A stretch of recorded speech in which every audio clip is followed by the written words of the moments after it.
O Livro dos Espíritos, Allan Kardec. A alma após a morte. Em que se transforma a alma no instante da morte? Volta a ser espírito, ou seja, retorna ao mundo dos espíritos que ela havia deixado temporariamente. A alma conserva a sua individualidade após a morte? Sim, não a perde jamais. O que seria ela se não a conservasse? Como a alma constata a sua individualidade se não tem mais o corpo material? Tem um fluido que lhe é próprio, que tira da atmosfera do seu planeta e que representa a aparência da sua última encarnação, seu perispírito. A alma não leva nada deste mundo? Nada mais que a lembrança e o desejo de ir para um mundo melhor. Essa lembrança é cheia de doçura ou de amargar, segundo o emprego que tenha dado à vida. Quanto mais pura ela for, mais compreenderá a futilidade daquilo que deixou na terra. Que pensar da opinião de que a alma, após a morte, retorna ao todo universal? O conjunto dos espíritos não constitui um todo?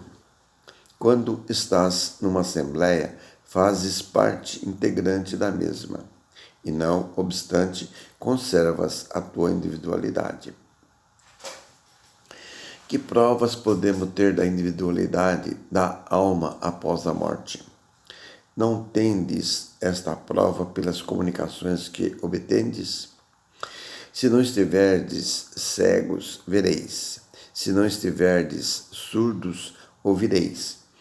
Pois frequentemente uma voz vos fala e vos revela a existência de um ser que está ao vosso redor.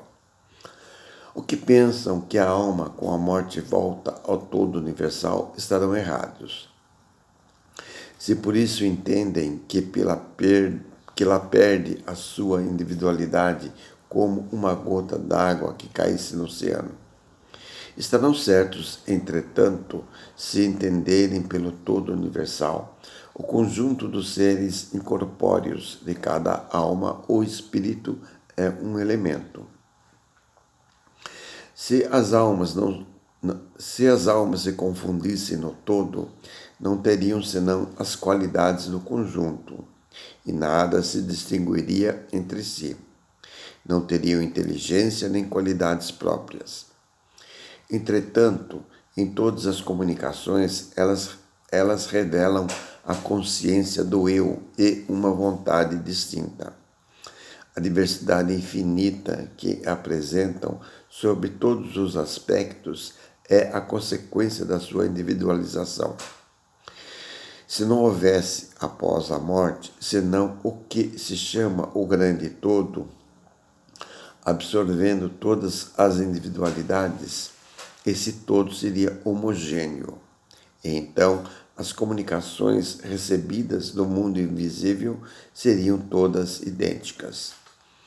Desde que encontramos seres bons e maus, sábios e ignorantes, felizes e desgraçados, desde que há de todos os caracteres, alegres e tristes, levianos e sérios, etc., é evidente que se trata de seres distintos.